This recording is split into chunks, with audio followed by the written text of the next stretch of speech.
Guys, what's up and welcome back to the Shiny Rifle channel. Now, for the other persons who wanted to see the combo as it relates to the jowgen combos, I'm going to show you two jowgen combos and as a variation. So the starting hand, and this is one of the easiest hands to deal with, is in the event that you just don't draw a full combo. So with this hand, let's just say we drew any level 7. We'll work with gate 0. You need to see Pendulum Call and any magician, any of your core combo magicians, which can be off or any high scale, and even harmonizing, because you'll be required to search for it. Now, this is the beauty of this version of the deck, is that I only required 3 cards, so the next 2 cards could be anything. We could say could be Called by the Grave or Gamma. So we only really need these cards to do the combo, but we'll still actually require cards in our hand. So the first thing is, this is for the jowgen combo, by the way. It's played different if you're going to do a different combo. We're going to pen call the Gamma. Not ecstatic to do that, but it's part of the combo. What we're going to add is the missing combo pieces, which are the high scale of choice and harmonizing. Then you'd have Pendulum, Called by the Grave in the event they used Ash. So we're going to scale first. We're required to. We're going to Pendulum summon right off the bat. These two, and we're going to use Effect to summon the level 7 Magician from your deck. Shanky is the Magician of choice. And then we'll Exceed Summon into Absolute. Now note, this is your 4th summon. So if they have the Nibiru, they can't even use it as yet. And they're going to see the Vortex by the time the 6th summon is about. And the 5th summon is not valuable to them. So if they Nibiru you, you don't lose out. So it's time to link. We're going directly into Halki Fibrax.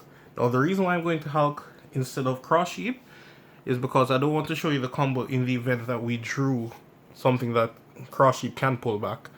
So I'm not going to make it the Gamma be a factor. So let's just pretend nothing is in the grave. You'll get your Absolute and your Halki Fibrax. You do the chain link order as Absolute first, Hulk second. The reason why you do this is if they actually Nibiru you, when the Vortex is summoned, you can bounce back the Nibiru to hand. On top of that, you'd still, you would chain block in the event they have Ruddy Mesfit or something like that. I thought it was Blood Mesfit. Whatever. So yeah, resolve the chain backwards, you'll get the Tuna Magician first and then the Vortex.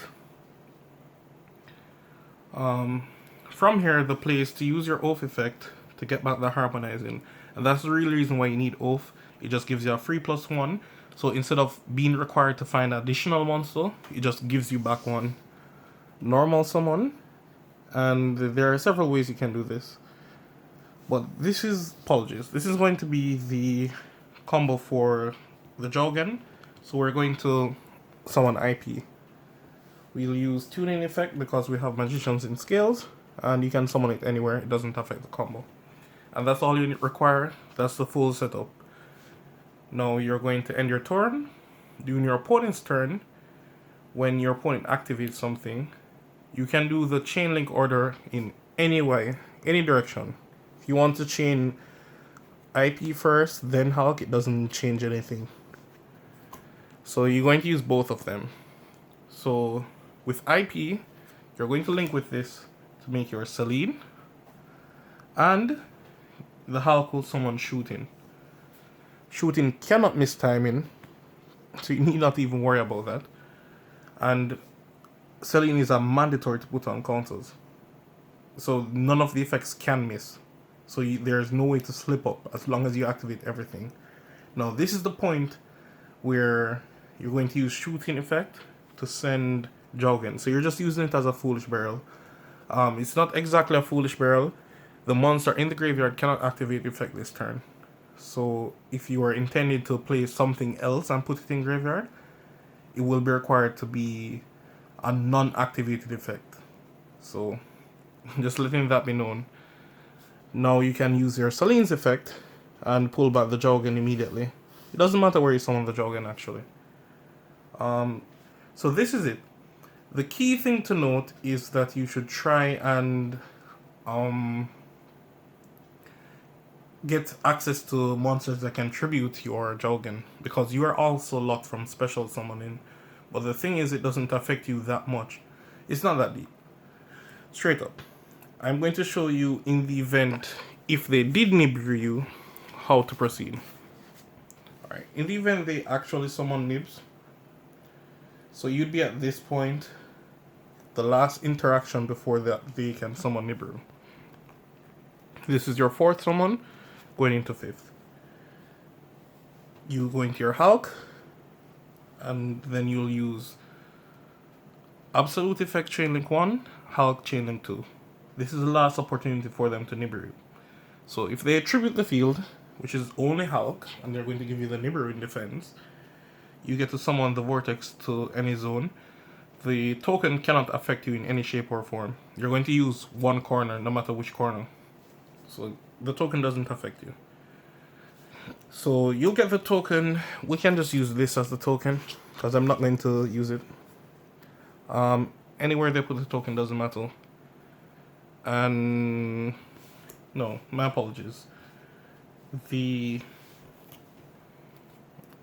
Hulk will resolve first before you will get the Vortex. Bounce back the Nibiru back to their hand. Don't do that in the event that you are aware that they're playing impermanence. But you don't want them to have a 3000 beat on the field for no good reason. Just try to avoid that situation. No, this is the point where I'm going to let Cypher and Gamma be a factor. Well, I'm not going to let it be a factor, but I'm going to let you know something. We're still going to do the line of play where we're going to off, get off here, and then we can use these two, the token, to make cross sheep. No, we are required to use Tuning Magician. My apologies. We are required to. So we'll get to keep the harmonizing on the field. The reason why you do this is that Tuning Magician can summon back itself, and then you'll get cross sheep effect because it points to a fusion, and you get a monster reborn. In the event that you put a level 4 in the graveyard, that would have been an instant sync for someone. That would have been great. But I'm going to work with the original plan. We're not going to do that. We're going to stick to the game plan.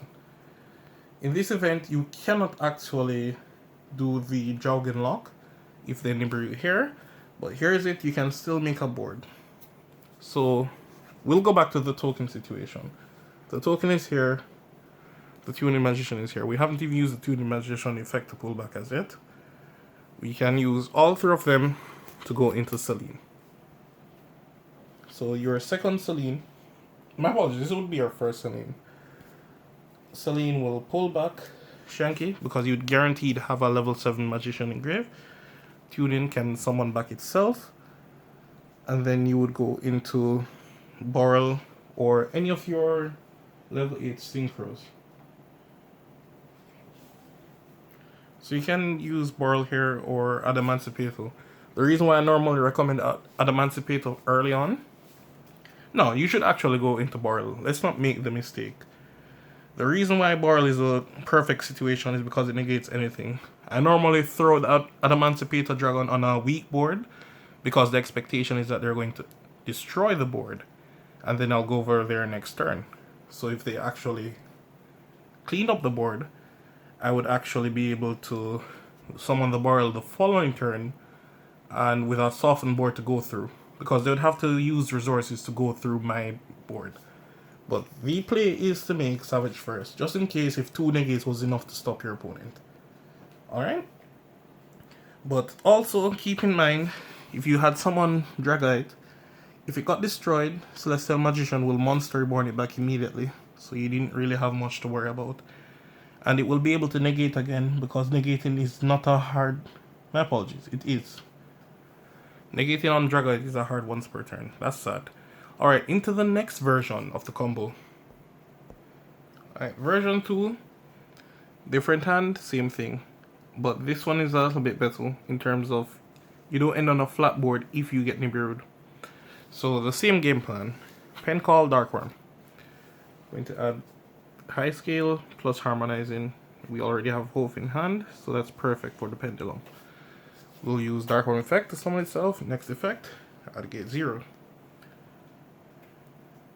We're going to normal summon and link. We're going to go into Hulk first. What's right in front of me? You can work on either side of the field. Hulk effect will get tuned in from deck. Not a bad thing. Scale up. And off. Add back harmonizing. Time to Pendulum someone.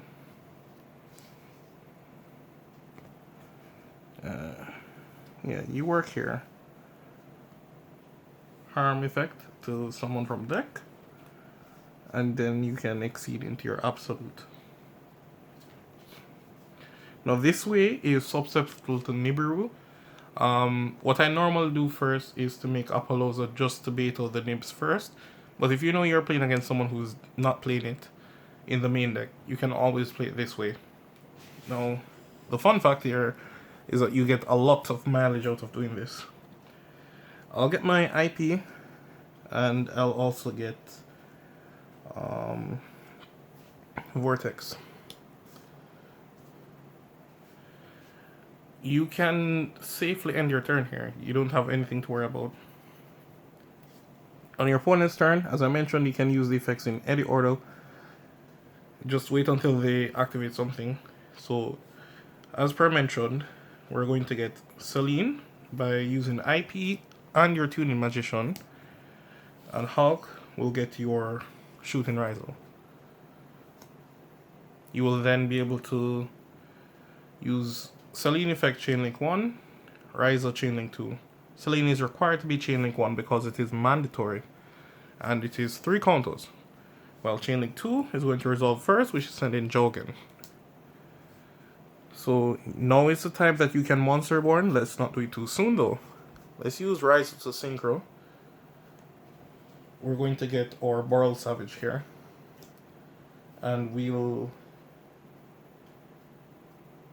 equip IP Masquerano. Unfortunately, nothing bigger can be equipped right now, but that's fine. And now is the time to Celine and lock them. If you found, my apologies, the time pendulum graph with this, you would be completely selled.